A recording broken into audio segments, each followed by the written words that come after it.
喂，大家好啊！今日就介紹呢個 VR 賽車遊戲啦。V-Racer Hoverbike。咁呢一個賽道呢，咁而家玩緊呢個呢，就係參照咗呢一個馬來西亞嘅一個賽道啦，雪邦國際賽道。咁雖然咧呢個遊戲就有呢一個現實嘅賽道啦，咁但係多數呢都係用呢個虛擬嘅設定嘅，咁因為佢本身係一個科幻嘅賽車啊嘛嘅。咁科幻賽車即係點樣呢？咁首先啦，佢唔會打白鴿轉，唔會打滑，比油呢只會推頭嘅嘢。咁成個操控嘅感覺呢係幾容易去掌握嘅，只需要跟翻剎車同埋呢一個賽車線。即係類似幾時要俾油啊，幾時要剎車啊，幾時要等架車留住去唔俾油，亦都唔剎車啊，諸如此類啦。嗱，咁如頭先提到啦，咁雖然係唔會打滑，唔會甩尾，咁但係呢，都要留意翻嗰個叫 Racing Line 嘅賽車線咧。咁就係因為呢，俾油同埋剎車嗰時呢，會嗰個轉向性能啊，嗰個轉彎嗰個能力呢，嗰個靈活度會減低嘅。咁所以就通常喺直路嗰段時間就開始剎車啦，或者差唔多出彎嗰時呢，就開始俾油。咁中途咧亂撳剎車亂撳俾油咧，唔會失控，不過會減慢咗個時間咯。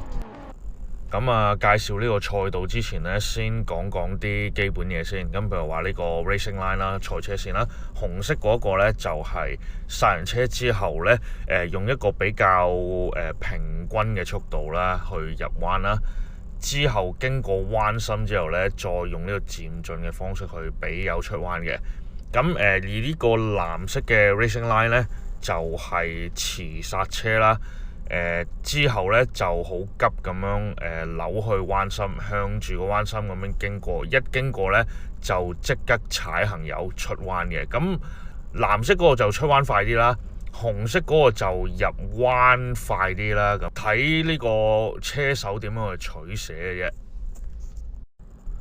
但係咧，去到一啲複合彎咧，有時就要考慮究竟係要慢入快出啦，定係要平均速度咁入，再平均速度咁去出咧。呢個可以講一講啦。呢兩個複合彎就好似一開始呢一個第一個彎同第二個彎咁啦。咁第一個發夾彎咧就比較闊啲嘅，但係第二個彎咧就比較窄啲。之後再出到去咧，先至有比較多啲位去俾油準備出直路啊！所以咧，第一個彎我入咧就唔會太過遲入彎嘅，盡量追求呢個平均速度。去到第二個彎嗰陣，啲再收窄啲，再準備去出直路嘅。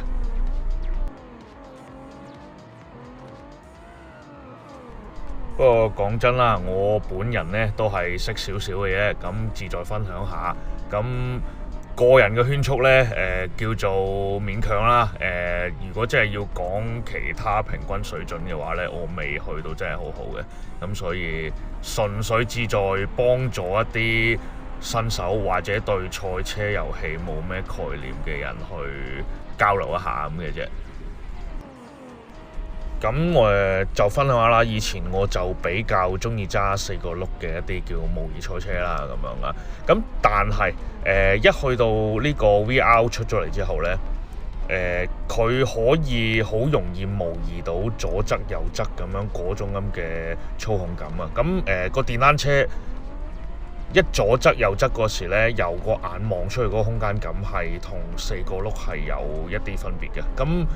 有少少係叫做要從頭學過啦，呢種咁嘅遊戲呢，就幾適合好似我呢類咁嘅白紙走去由頭去學啊，慢慢去感受嗰個叫做動態視覺啦，咁樣啊，嗰個空間感啦，同埋好似我頭先分享嗰個基本概念啦，幾時點樣入彎，幾時俾油出彎咁樣之類啦，前提下都要有呢個空間感啊，同埋你揸車揸耐咗，你會習慣去預判你下一秒或者下半秒會發生咩事㗎嘛。你做嗰刻嚟，你諗定之後下一步係做啲咩？空間感呢樣嘢係好重要嘅一樣。咁呢家就跑單人啦，咁其實佢有多人連線嘅，咁去到鬥車嗰時呢，就更加係憑本能啦。幾時要俾油，幾時要開油呢？